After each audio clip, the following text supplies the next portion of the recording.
There are so many game developers out there who are completely out of touch with audiences that they just don't understand why their games have failed, and that's exactly what has happened with Dragon Age the Veilguard, because now the developers are reflecting on the game's release, saying they're super proud of the critical reception while admitting that the sales are struggling. I have a few different things to show off, but before I get into the topic, if you enjoy the content I create, check out the links in the description, join the community in my live streams, and consider supporting through Patreon or YouTube memberships. Now, sometimes it's hard to tell because there are developers out there who will act stupid, yet they really know why their game failed, though these individuals, these die-hard activists, I don't think really can recognize the mistakes they made, even though it's very easy to tell that Veilguard is a below average product. There are games that release every day, every week, every month, every year, millions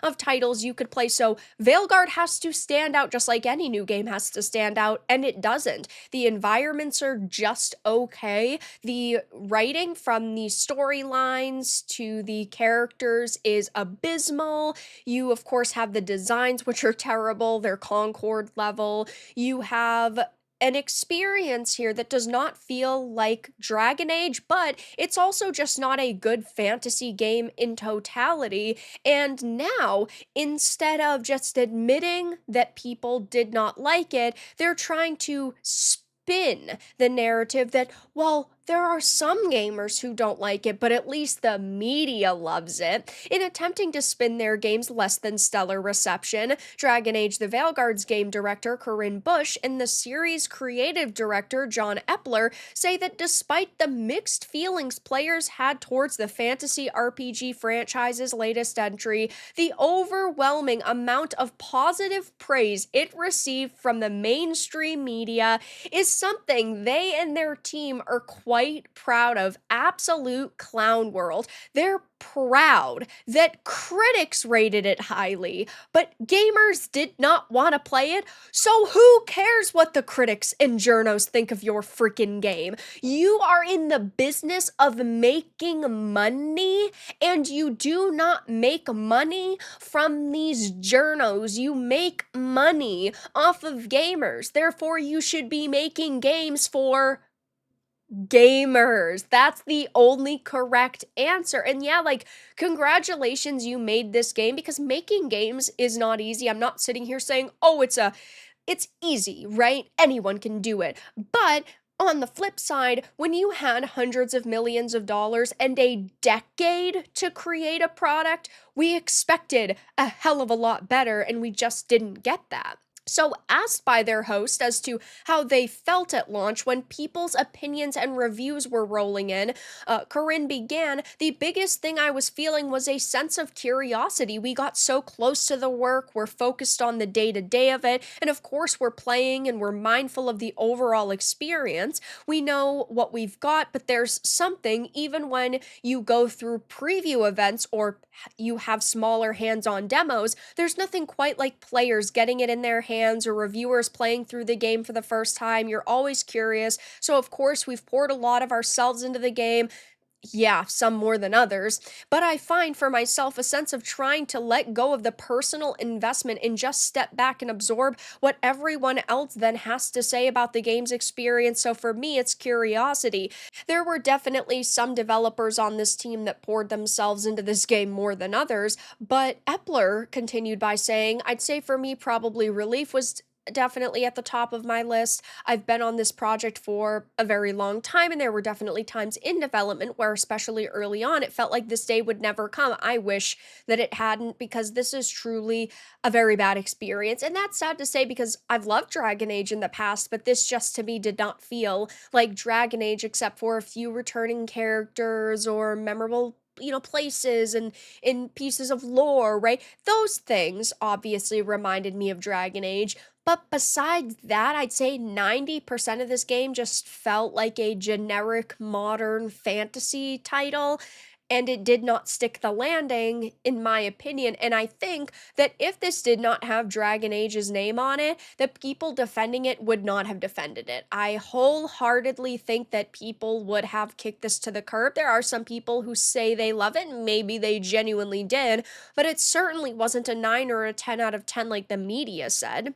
They also talk about how curiosity was definitely there too, but for me, relief that it's out, relief that the reviews were coming out and fairly well, and excitement for fans to get their hands on it and to start seeing how they were going to react to it, which is so ridiculous because the media is not the reason you have a job. I don't know how many times I have to tell these individuals this. Just because the media rates something a 10 out of 10 does not mean it's a smashing success. And I know that if you've created something, you're very passionate about it, and you want to believe that it actually is a piece of art, it's amazing. But when the majority of people say that it's a mediocre experience, you need to listen to the majority instead of the minority. And the game journos were completely out of touch with how audiences truly felt. Yet again, that's why developers should not listen to the media or believe the media or rely on the media's opinions when it comes to creating their experiences, because they just do not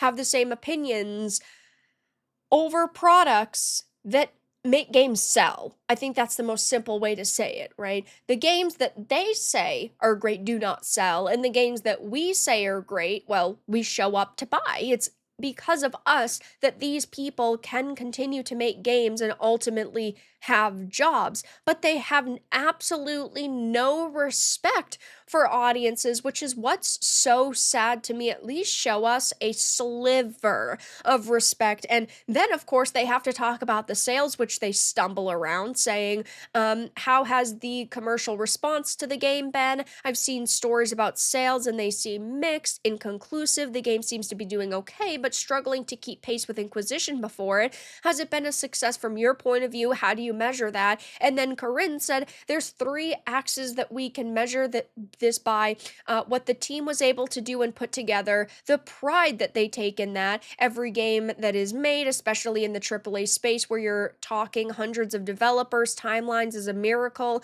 that they executed at quality internally, we consider that a success. So that's not having to do with sales numbers. And then saying we're very happy with the critical reception to the game. So not actually addressing the topic of sales, which to me screams that this game did not do good. Now, Epler actually did not dodge this, saying, unfortunately, on the sales side, that's not something we can really discuss. But of course, we know with Inquisition, that was a long burn to get those total sales numbers. So that means they're not even close. And they're trying to allude to the fact that, oh, Veilguard's going to be a slow burn as well, but maybe it'll get there at some point, which definitely is not the case.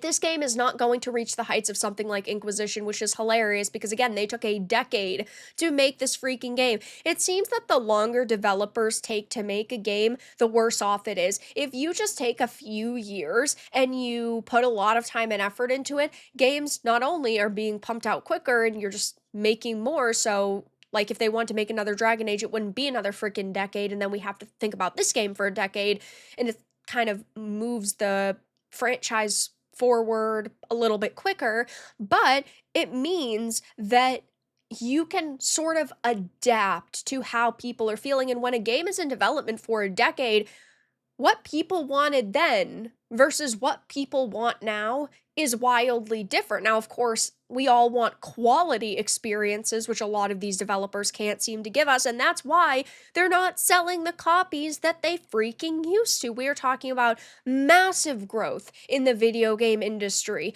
over the decade, but these people can't even reach the heights of the game that came out in their franchise previously, in this case, Inquisition. And that's so sad to me because I want games to come out, I want them to be amazing, I want them to be successful, but again, when you are proud that critics rated it highly, but you're not really taking into account that gamers did not like it, it just shows that you're still completely out of touch with how the world really works and how the gaming industry really works. And of course, Corinne here refuses to acknowledge the sales beating around the bush, doesn't want to talk about it, which isn't really that shocking. But from what we understand, it has not done well. We initially heard it had finally reached 1 million copies about 2.5 weeks after release.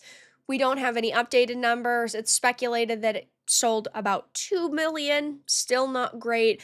And we had heard reports that 14% of Veilguard's physical retail orders from one chain were reportedly canceled ahead of the game's release, and the total pre-orders across 900 stores was actually less than 200,000, so bad news all around. I will be interested to see if there is any other Veilguard news in the near future, though. I think these devs are going to go pretty silent just because they've gotten roasted over the past couple of months leading up to release, and of course, since release. Veilguard is just another modern game that absolutely nobody liked, and this is what happens when you focus on modernizing a franchise instead of giving people what they really want, which is just an authentic experience to the previous games that have come out.